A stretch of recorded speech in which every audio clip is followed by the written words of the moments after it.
Amen. Voilà le son.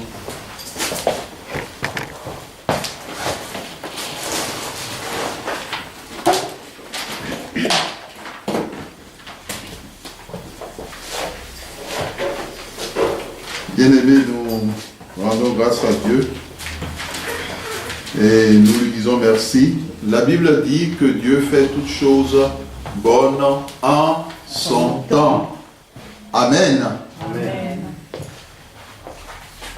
Tu vas dire à ton frère, tu vas dire à ta soeur, que ce soit à côté, que ce soit devant, que ce soit derrière, ne crains pas, crois seulement.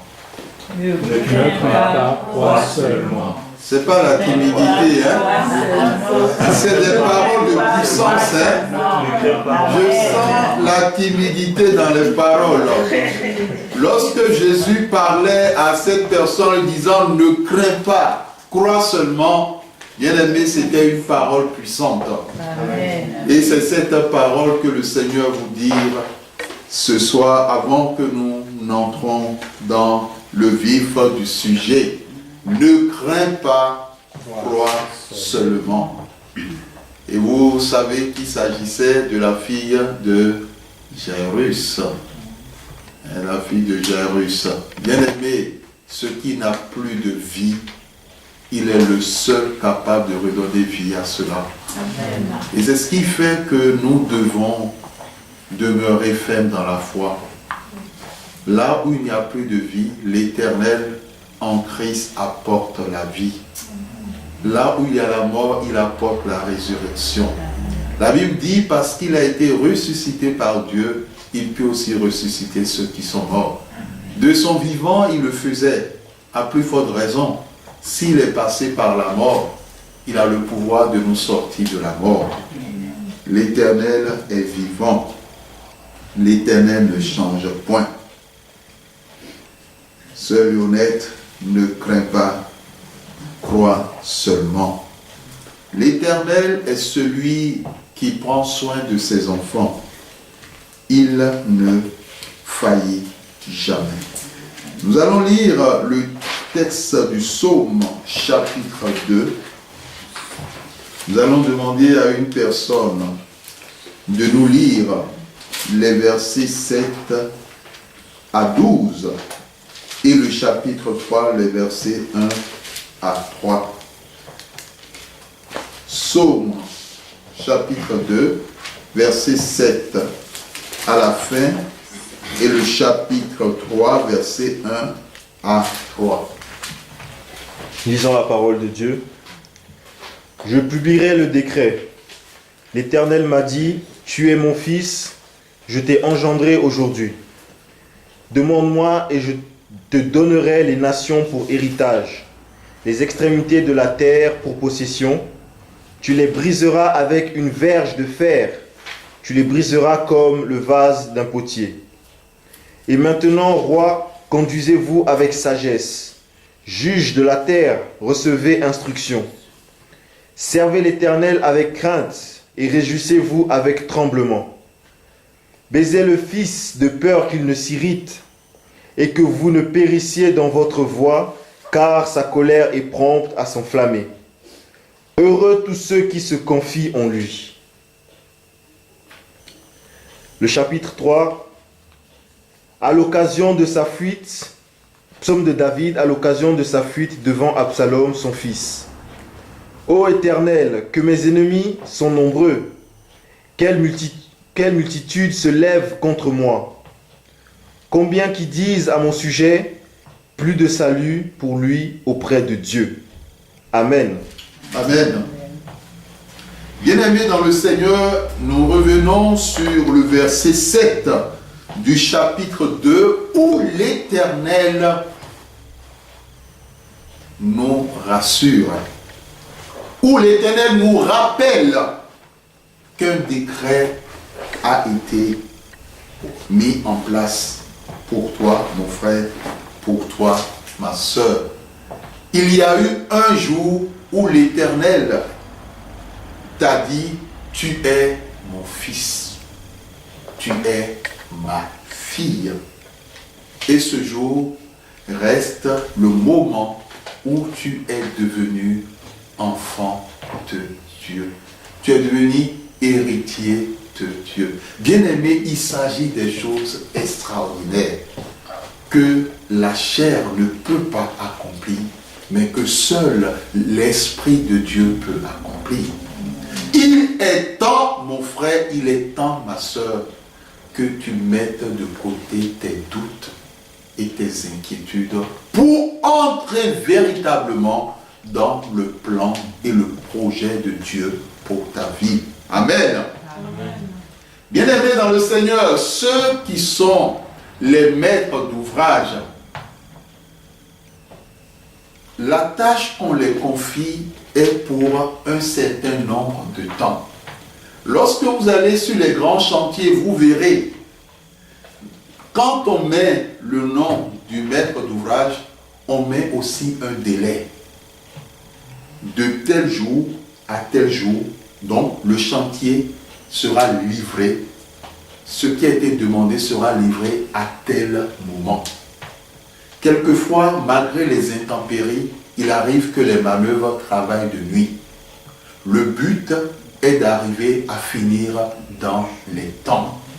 Parce que s'il n'arrive pas à finir dans les temps, prochainement, quand la même personne voudrait choisir, que ce soit par appel d'offres, un autre maître d'ouvrage, il ne va plus le confier. Il ne va plus confier ce travail à cette société, mais à une autre société. Mon frère, ma soeur, il y a un temps pour tout. Il y a un temps pour que tu pleures et il y a un temps pour que tu ris. Il y a un temps pour que tu paraisses. Il y a un temps pour que tu travailles. Il y a un temps pour que tu dormes. Il y a aussi un temps pour que tu te réveilles. Bien-aimé dans le Seigneur, l'Éternel a établi un plan pour ta vie. Et la Bible nous rappelle dans Jérémie 29 qu'il s'agit d'un plan de bonheur et non de malheur, afin de te donner un avenir et de l'espérance. Et lorsque Dieu adresse cette parole à son peuple en Égypte, Israël n'était pas dans des viviers, Israël n'était pas dans le luxe, mais Israël était en captivité. Israël était dans la souffrance. Israël ployait sous le joug de la puissance babylonienne. Et c'est dans la détresse que Dieu s'adresse à son peuple pour leur dire, il y a encore de l'espérance pour toi. Bien-aimés dans le Seigneur, les choses de Dieu sont insondables. Souvent, nous entendons parler de la nouvelle naissance, mais nous ne voyons pas la portée ni la profondeur de cet élément. Mais avec Dieu, on le comprend. Il y a certaines personnes aujourd'hui qui ne peuvent plus mourir entre les mains des sorciers, entre les mains des puissances des ténèbres, simplement parce qu'ils ont donné leur vie à Jésus-Christ. Et s'ils n'avaient pas donné leur vie à Christ, ils ne seraient plus de ce monde. Certaines personnes sont passées par la mort, sont passées par la souffrance, sont passées par des situations de maladie difficiles, mais parce qu'ils étaient des enfants de Dieu, ou bien parce qu'ils sont des enfants de Dieu, Dieu n'a pas permis à l'ennemi de les toucher. Il y a d'autres qui ne connaissaient pas encore l'Éternel. Mais Dieu, comme le dit sa parole, je t'ai appelé le premier. Ce n'est pas nous qui avons cherché Dieu en premier, mais c'est Dieu qui est venu vers nous. C'est Dieu qui est venu vers toi. C'est Dieu qui t'a sorti de la boue. C'est Dieu qui t'a sorti du péché. C'est Dieu qui t'a sorti de la désolation. Dieu ne peut pas te sortir de la souffrance pour te remettre à nouveau dans la souffrance. Ce n'est pas possible. Mon frère, ma soeur, il est temps que tu te réveilles afin de laisser le plan merveilleux de Dieu s'accomplir dans ta vie.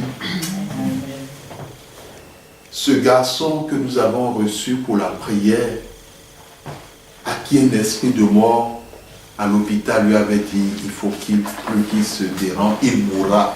Personne ne peut l'arracher de sa main.